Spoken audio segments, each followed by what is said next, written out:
podcast, my secret show. My name is Emil Amok. Well, Emil Guillermo, Emil Amok to you. This is my takeout, Emil Amok's takeout. My takes on all things considerable, and there are considerable takeouts today, I'll tell you. I mean, he was trending when I was writing this morning. I think he's still trending. I don't know if you could tell, I was sick. I was sick last night because I've got this. I took every vaccination except the RSV, for that virus. I took it for all the other viruses, but not for the RSV. And so I've been under the weather. Now you might say, "Oh, that's why you like Joe Coy, Emil." No, I like Joe Coy because we deal with the same kind of subject matter. We deal with our Filipino ethnicity, and I've never met the man. Never talked to him.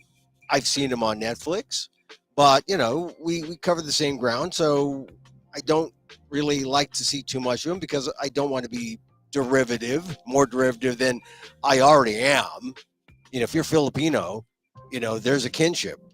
But I root for Joe Coy, and I am sick over the kind of response he's getting from people who are saying, "Oh, they picked the wrong host."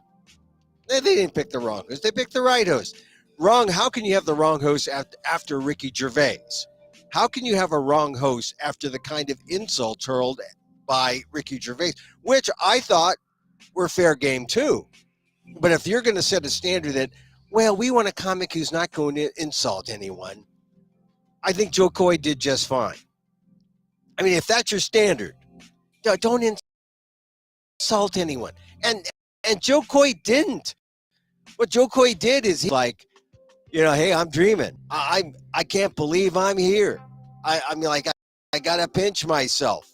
I really, he was an awkward gawker from the start instead of the matador comedian ready to take you down. And I think that's where the problem stems. I mean, I have performed stand-up. I have told jokes live that have bombed terribly, that have gone over people's heads, some that landed squarely. And if you're confident, whether a crowd laughs at you or not, you got to believe in yourself, right? I've had bad reviews. You got to believe in yourself. And I think this is where, as experienced a performer as Joe Coy, kind of fell flat because he showed that he was nervous a bit. Just because you've got I don't want to say that Steven Spielberg is Joe Coy's godfather, but Steven Spielberg bankrolled that movie, Easter Sunday, that didn't do so well. Joe Coy was, he's known in Hollywood. And they were all there, all the A-listers. And you're an F-lister, F for Filipino. You're an F-lister. And it was just too awkward. So I thought about, I watched the show, I'm on the West Coast.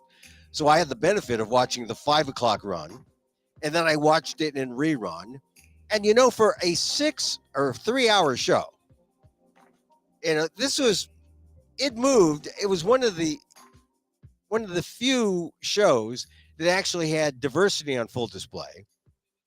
But it actually also was one of the few shows that I thought, my God, they're going to go 3 hours long. We still got 2 hours of this. We got 3 hours. I mean, I have to, maybe that's because I was sick. But I wrote my column today on the ALDEF blog, Asian American Legal Defense and Education Fund. ALDEF, AALDEF.org/blog. And I will read an annotated between the lines version for you right now, because that's what I do here on Emil Amok's Takeout. Because I'm not owned by Netflix, I'm not owned by any big studios, and I can do whatever I want. And if I want to defend Joe Coy, I'm going to defend Joe Coy. And so here it is. So on the ALDEF blog, I write Joe Biden, Joe Coy, and the beefy Golden Globes. Wait a minute, Emil. Joe Biden, when does he come in? Well, because you have to understand, this was the whole thing about this January 6th weekend. This was on January 6th, the Saturday, the big anniversary of the insurrection. And then January 7th, we got the Golden Globes. And you may not think they're related, but I'll explain.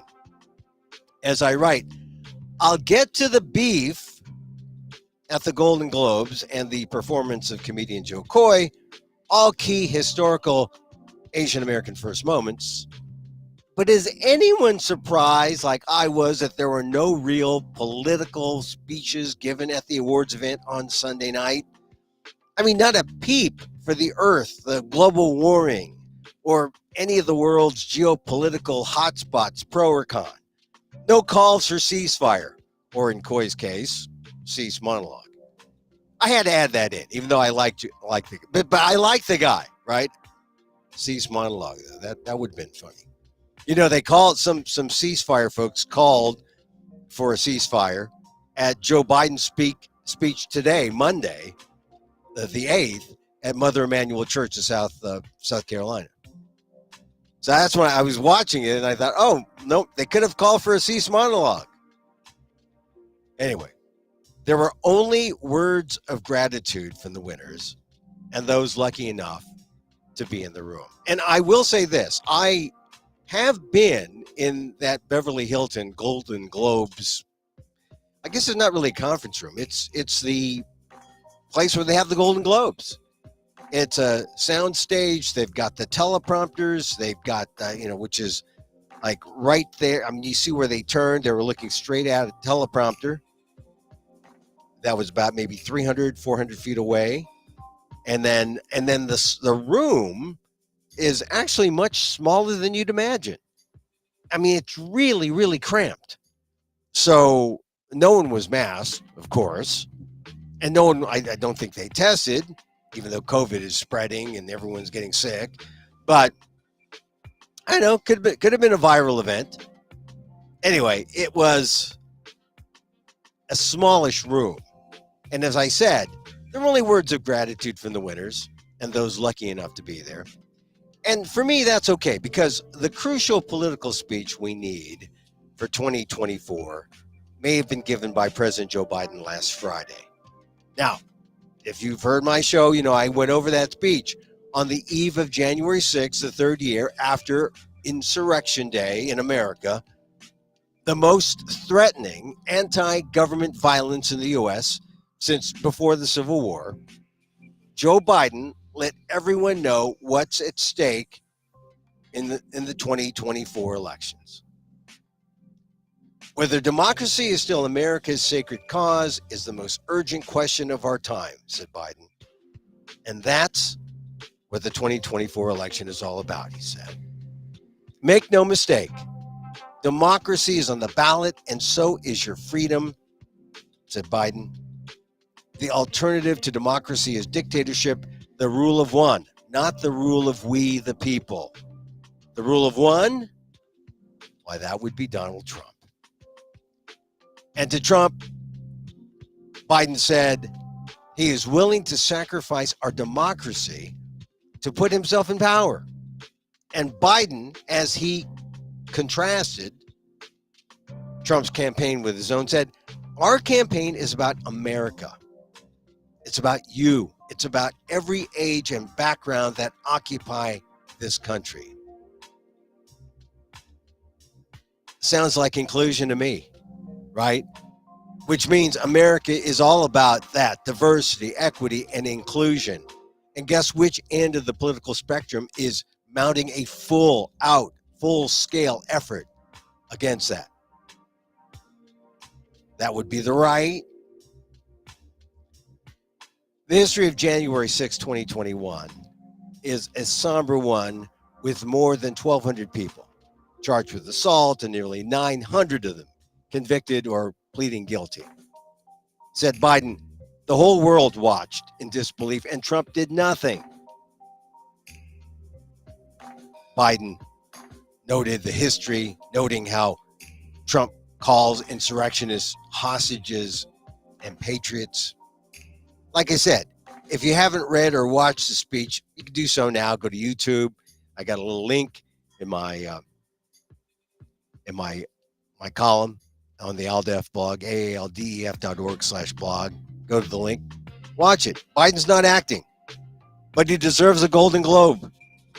The situation is for real. In 2024, if you make every day a commemoration of January 6th, you'll never forget the importance of your vote this coming November. So I got to talk about Biden because he talked on Friday, the 5th, the eve of January 6th. We remember that day was somber. And then came the 7th, Sunday, the Globes. The Globes are on, you know. This is a big deal. I've been covering representation issues for years in my Amok columns on the ALDEF blog, aaldef.org/blog, and Asian Week, and all the other ethnic media publications that I send my columns out to. I self-syndicate to a number of Asian American ethnic media outlets, the Oakland Post. This was one of the few award shows, these Golden Globes 2024, where diversity was on full display from the start to finish. I mean, perhaps the most historical win was Lily Gladstone, the female lead actress in Martin Scorsese's Killers of the Flower Moon. ICT, Indian Country Today, I'm a subscriber. They were just, they were just full of it today. Hey, ICT, Gladstone, first Native woman to win the Golden Globe Award for Best Actress in a Dramatic Film. I mean, when do they get to harp about that stuff? First ever. Lily Gladstone.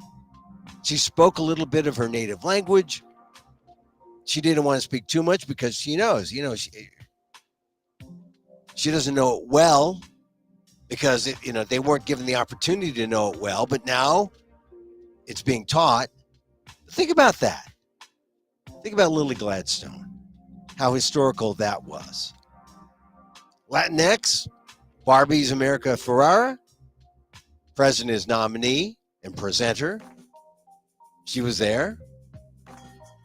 She got FaceTime. People saw her.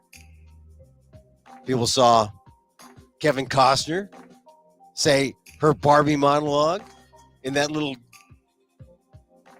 play that they did in between bits, in between the awards. African Americans, from Divine Joy Randolph in The Holdovers, which I happened to see last week. I loved it. I mean, I was lured by Paul Giamatti. I was lured because I know what people who went to prep school are like. And this is about people who were held over for the winter vacation, no place to go. I know what that's like when you go to a place like a private university.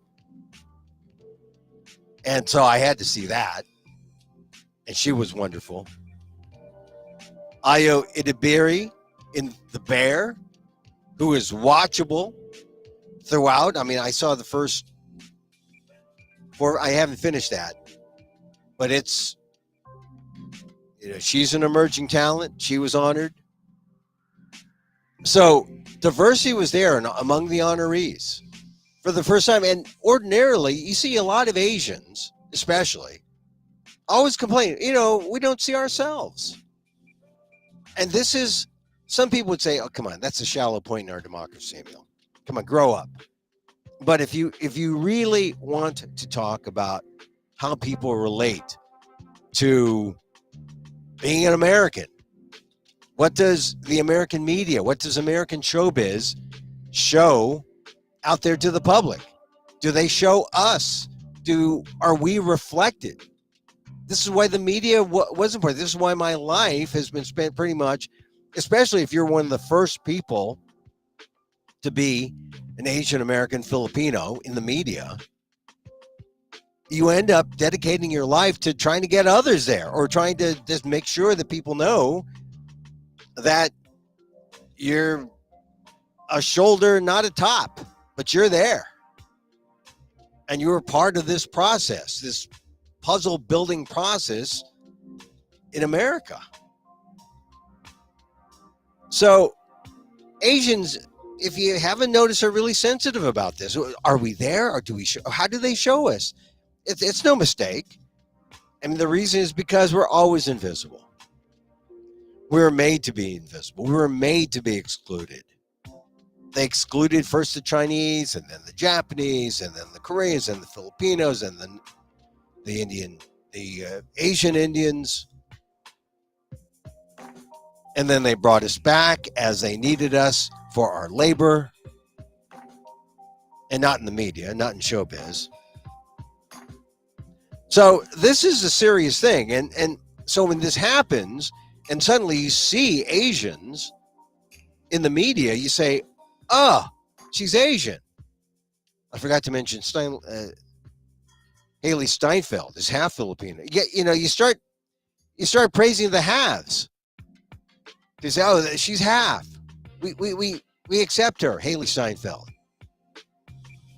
She was on as a presenter last night. But last night, the big show for Asian Americans was beef. To Biden's earlier point about democracy and dictatorship, would a beef be possible in, say, North Korea? Unlikely. Of course not. Right? That's why they made a South Korea, right? And South Korea is full of stories. But what happens when South Korean director, writer, executive producer Lee Sung-jin collaborates with Asian Americans like Ali Wong and Stephen Yuen? It was historic with Golden Globes for all. I mean, that's like, I mean, that was an historic collaboration, and what they produced was this series that, I don't know, if you haven't seen Beef, it's been out a while now, over a year. Go binge watch. I binge watched it about a year ago. Goes deep into a sector of Asian American life we rarely see. Evangelicals in California's Orange County. They have great music. I'd say it's worth binging every year. The only thing I didn't like was repeated references to the Filipinos. They'd say, oh, something happened, and then David Cho would say something like, oh, it's those Filipinos. Usually about some kind of criminal activity. But David Cho was fearful of them. Now, I don't even want to go into the controversy with David Cho, but, I get that saying, oh, the Filipinos. I get that was a joke. I get it. Still, Beef is so full of little star turns and little situations that it's modern Asian American life. And that's what we're seeing. We're seeing a real view of modern Asian American life. And there's immigrants, and there's 1.5s, and there's intermarriage, and there's it's a classic, and they've got more. Beef is the Asian American classic. And Ali Wong gets up, she kisses her boyfriend, Bill Hader, the former SNL, and he's in that big sitcom. I forget the name, but you know Bill Hader. She kisses him, and then she goes up and thanks the father of her children, Justin, whom she divorced about a year ago, because he's the one taking care of the kids and allowing her to be a working mom. He called her the father of my children and my best friend, which I thought was a touching Asian American family moment, right? I mean, I don't know Ali Wong personally. I've communicated with her a few times in my message, but I congratulate her. I congratulate Stephen Yuen. Man, they were both good. You got to go all the way to the end. You got to go all the way to the end, and how they get into this mess and how they get out of it. And as Lee Sung-jin says in his acceptance speech, he said, He said the whole thing started with actual road rage, which is really the thing that kicks off beef. And meditation will not help. Meditation will not help. They say it could, but anyway, you got to binge beef if you haven't seen beef. All right, so now that brings us to Joe Coy. There are a lot of people who are like just out and out lambasting Joe Coy now. Like they can't believe that Joe Coy, like, what is this guy doing? I mean, one thing I read said they picked the wrong host. No, they did not. Like I said, I never met him, but I'm defending the brother. The first Filipino Asian American ever to host the Golden Globes. And that's not insignificant in show business. As a fellow firster myself, I was the first Filipino Asian American to host a national news show. I was cheering him on. The dude was funny, and he got under the skin, very thin skin, of many in the audience when he poked fun at Taylor Swift. Here was the joke. He said, "We came on after a football doubleheader," joked Coy. "The big difference between the Golden Globes and the NFL? On the Golden Globes, we have fewer camera shots of Taylor Swift." It wasn't a bad joke. It was a barb worthy of comedy. Look, it had the setup. It had the punch. Fewer camera shots of Taylor Swift. Some people think that, oh, that's what the NFL is all about now. If Taylor Swift's going to a Kansas City Chiefs game. It was good for a 5-second laugh, which is, believe me, 3 to 5 second laughs. You got 5 jokes in a minute, 25 seconds in a minute. That's like 30% of your minute, 30 to 40% of your minute laughter. That's star power. I mean, if Coy, it would have lasted 3 to 5 seconds if Coy hadn't sort of pulled out, you might say, because of nervousness. There's a lot of pressure. You got A-listers looking on you, sort of like staring at you like this. They're not laughing. So, not having been in the room, but just seeing the show on TV, by the show on TV, I couldn't tell that the laughter was tepid. It sounded to me like he got some laughs. You can count out the beats, but the fact that he cut it short showed that, yeah, I got a little nervous, and then he just stepped on it. And then he started apologizing for the joke. A couple of times he did. They did that for a lot of his jokes. And then, but see, here's the thing. That Taylor Swift joke, which people are still writing about today, that one hit hard. The proof is, offstage, reports say Emma Stone, a Golden Globe winner herself, felt compelled to rally to the defense of her sister Swift and all the Swifties who were disappointed, calling Coy a a-hole. Direct quote. I mean, there are others writing today that Coy was the wrong host for the show. What is a right host? An inoffensive white host who looks like Ryan Gosling, or I don't know. I mean, you want someone so inoffensive, so family friendly that he says nothing? I mean, charges that, oh, he's so sophomoric. No, he's a little edgy. Like I said, I saw one headline that said Coy was the wrong host for the show. Caribou manure. They don't understand comedy. When you go to the Globes, you're fair game as Hollywood elites lined up as ducks in a row for the host monologue. Fair is fair. I mean, it wasn't like Ricky Gervais telling his jokes and looking at the A-listers cringe when he was saying truths.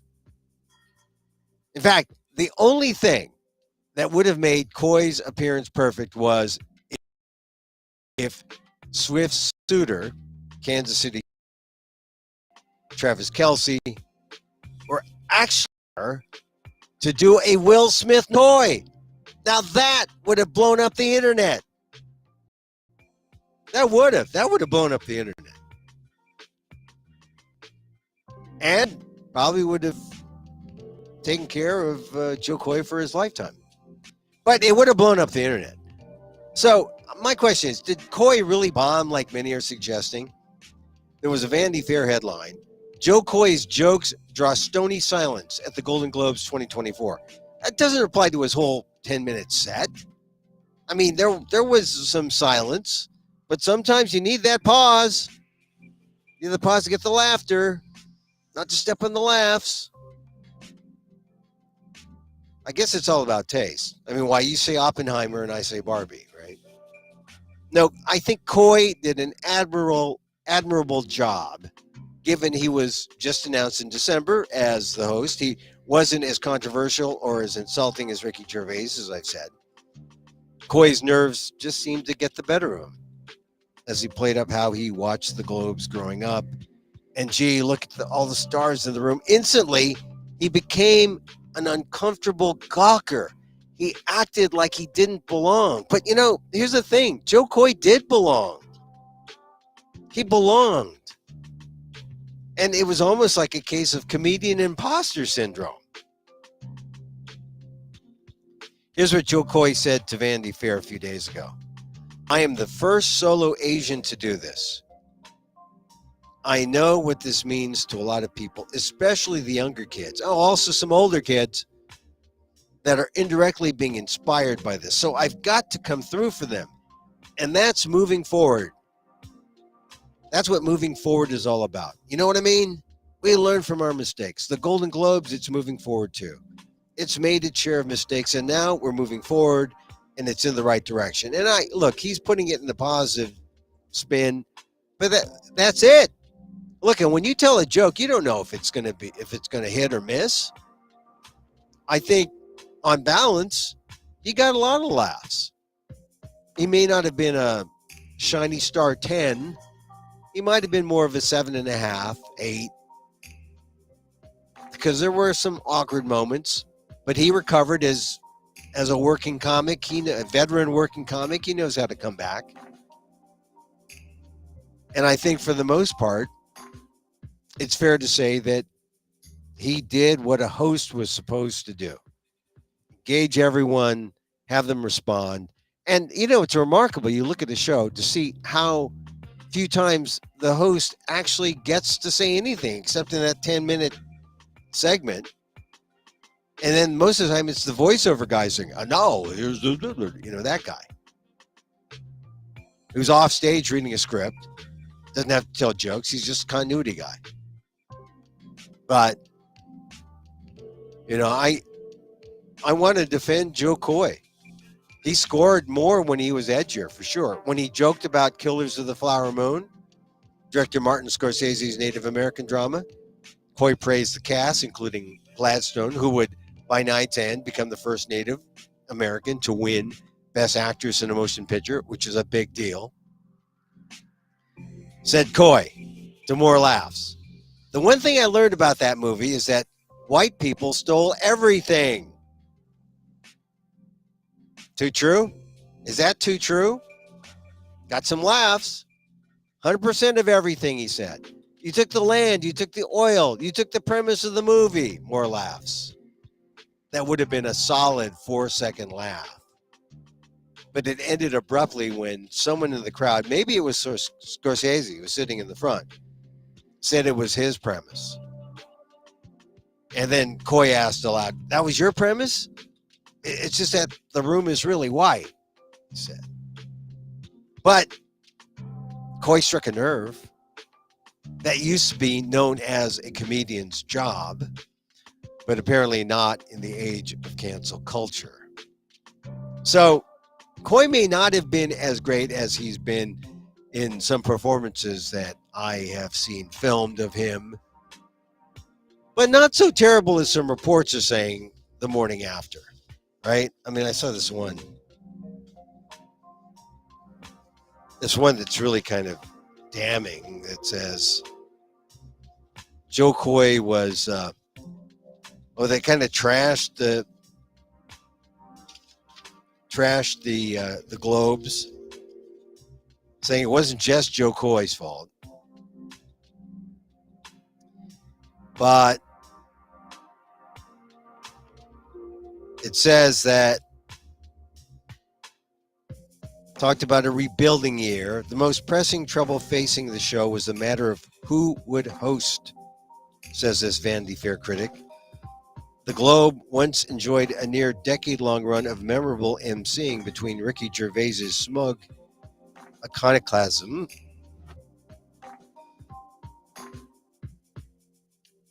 and Tina Fey and Amy Poehler's amiable snark. They forget that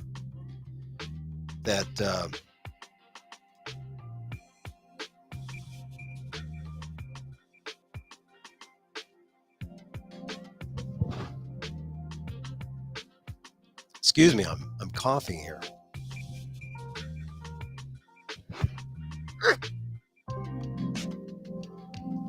They forget that comedian Margaret Cho was part of that too.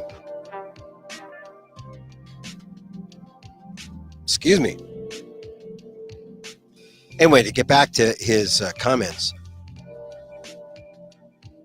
says, but that era has definitely ended. Okay, so he liked Gervais, he liked Tina Fey and Amy Poehler. The renamed HFPA's toxic reputation seems to have scared A-list funny people away from the show, possibly forever.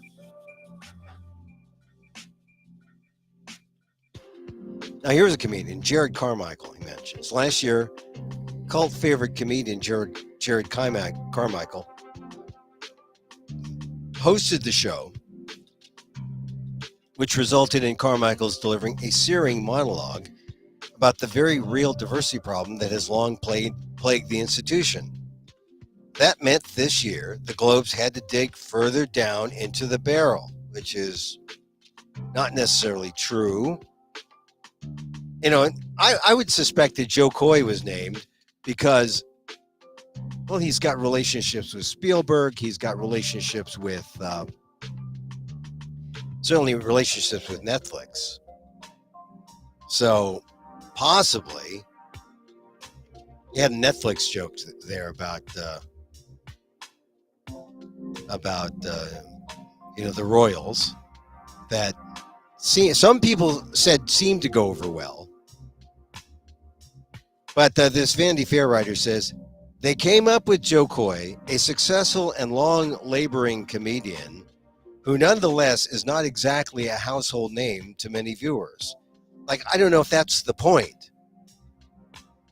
But if the point was to get an inoffensive household name or someone who could draw people, yeah, but, Joe Coy is very successful on Netflix.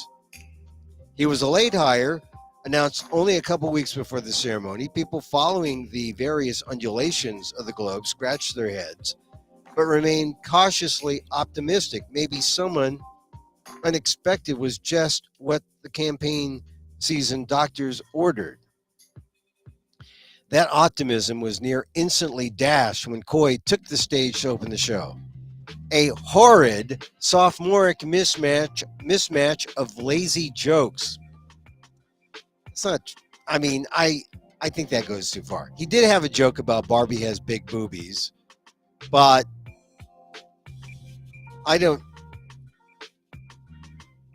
she does. That's the truth. But was it, you look at some sophomoric humor, and it's a thin line when some people elevate the sophomoric humor to, oh, that is so profoundly stupid, to, if you don't like it and if it's not your taste, you'll just like lambaste and say, what the hell? The writer says it was met with limp applause, which led to Coy going meta and commenting on the quality of the material. He threw his writers into the bus, pretty much immediately, cracking that the audience was at least laughing at the one-liners he wrote. Okay, that's kind of a nervous self-defense thing on the part of Joe Coy. The writer says it was a sour, seemingly deathless few minutes. It wasn't sour. It wasn't, the writer says, so bleak and awkward that I was ready to deem the entire evening a disaster, perhaps even a fatal dud. No, not true. See, this is the thing about you go up there and you perform stand-up comedy. You don't know what people are going to say or what people are going to do. And I suppose you can say laughter is the best evidence for what did or did not happen. But I went over and I saw the monologue several times, counting the laugh. You got laughs. I mean, really. That we got edgy with the Scorsese movie, saying that white people stole everything, 100% of everything. It's a little edgy for that room. And then when someone like Scorsese stopped or said that it was his premise, he says, "That was your premise?" Coy asked. And it was just that the room is really white. He struck a nerve. So here's what I'd say about Joe Coy. He got in a Filipino accent, a joke talking about his mother's love for Meryl Streep. Had her say, "Oh, she's going to win. Don't be stupid. Don't be stupid." Now, see, Filipinos laugh at that. Most of his audience is Filipino. But it's not only. He's a real crossover, Joe Coy. He proclaimed his Filipino-ness in a joke about how the Golden Globes wanted to honor my culture. So for the very first time, they served sushi. And then came the punchline. But I'm Filipino. We cook our fish. Now, they got a little laugh. When you're a comedian, you're looking for like 3 seconds, maybe 5 seconds. Even got a solid laugh when he went back to Streep mimicking a comical what if scene where she proclaims Wakanda forever. Now that visual got a big laugh. The ultra white Meryl Streep proclaiming Wakanda forever. So Joe Coy struggled with a crowd that included Timothy Chalamet nuzzling with Kylie Jenner, but he hung in there. Even closed the show the way I close every one of my Emil Amok takeouts. It's a Filipino thing, I think. But there was nothing for him to be ashamed about on an historic night where American showbiz seemed to have the look that Joe Biden talked about in his January 6th Eve speech. The Globe winners had that look of our American democracy. And in the end, that's what matters. Not what some critics say that, oh, that joke is offensive. No, that joke wasn't offensive. People were offended by Ricky Gervais. Some were offended, some liked him. This is the thing, when you're a comedian, you get up there, you tell your jokes, you stand by them. Joe Coy, power to your brother. I know it wasn't easy, but you're surviving. You're learning your lesson. People said that, they asked A-listers, they asked Ali Wong if she would, co-host or host. She refused. And I think it's unfair to dump on Joe Coy. Totally unfair. He was good. Better than people are saying today. And not only that, he was there representing us, making a breakthrough. An Asian American Filipino first to co-host or first to host solo a major award show. Hang in there, Joe Coy. Okay, so that's our show for today. I was going to go on, but I had that coughing fit, and I don't. It's amazing that I'm still up here today, or still up now, because I think I'm going to take 2 Alka-Seltzer and call it. But thank you for being here with me. I'm here Monday through Friday, 2 p.m. Pacific, generally live. If you missed any or all or part of this, go to the beginning. And yeah, Joe Coy, hang in there. Like I said, I've never met him, but I support him. And if he wants to make fun of Taylor Swift, like I said, the only thing that would have they could have asked for is that maybe for Travis Kelce, the Kansas City tight end, to be there to get up and do a Will Smith number and punch him out. That would have blown up the internet. All right, back in tomorrow. This is our secret podcast. You can't find it where you will podcast. You can only find it on the YouTube channel at Emil Amok 1. Also, Facebook, fb.com/EmilGuillermo.media. Also, my Facebook page. And on Twitter, at Emil Amok. Just at Emil Amok, no one. Maybe I'll put some on Twitter. Or, no, that's on Twitter. Maybe I'll put some on Instagram. But that's it. All right. We like to close with a little loving kindness. Because, in the end, all right, so some of his jokes didn't hit.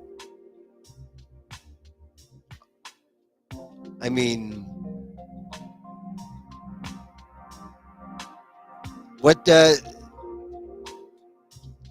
some ways, he was kind of right to blame his writers. No. I think this is what happens. He had some comebacks. Joe Coy will be back. He's not gone. It's been quite a year for Joe Coy. Easter Sunday didn't do as well. He put some money into There Lies Love, the New York Broadway musical featuring Imelda Marcos, or featuring the story of Imelda Marcos. And then this. So, and then who can forget the Chelsea Handler thing? But look, I think I'd much rather be memorized. I'd much rather be recalled for a Golden Globes moment than for having a breakup with Chelsea Handler. I think so. He'll be back. All right, Emil Guillermo here. Check out my column on the ALDEF blog, Asian American Legal Defense and Education Fund, ALDEF, AALDEF.org/blog. And we'll see you tomorrow, 2 p.m. Pacific, live. We close with a meditation because it does work. But you got to show the love to yourself, self-love, and then show it to others. And then it comes back twofold. And so, as I wish for me, I wish for you. May you be safe. May you be happy. May you be healthy. And may you live with ease. Emil Guillermo here. Till next time. Mahal Kita. Hey, isn't that what Joe Coy said? I was saying it first. I was saying it first.